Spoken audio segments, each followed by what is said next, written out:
Hindi binigo ni Ann Curtis ang huling kahilingan ng kanyang diehard fan na namatay sa sakit na cancer at ipinarating dito ng kanyang fans. Nang makarating kay Ann ang kahilingan nito na madalaw man lang siya sa burol nito ay agad na nagpasabi ang aktres. Nang makarating kay Ann ang kahilingan ng 19 anyos na fan niya ay agad na nagpasabi ang aktres na pupunta siya sa burol nito.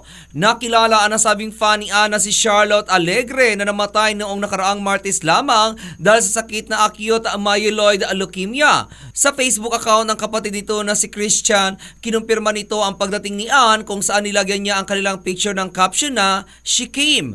Nakalagay din sa caption nito na siguradong masaya na ang kanyang kapatid dahil hindi siya binigo ni Ann at napakabait umano ng aktres. Nagpasalamat din ito sa mga tao na tumulong sa kanya na ikalat ang kanyang post hanggang makarating ito kay Ann.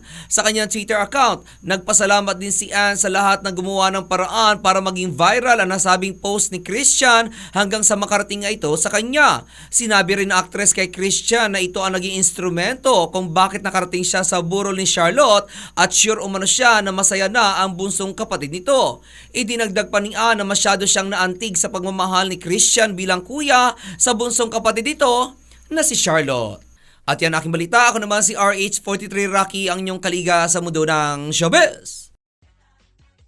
Showbiz for more, like and share this page for more.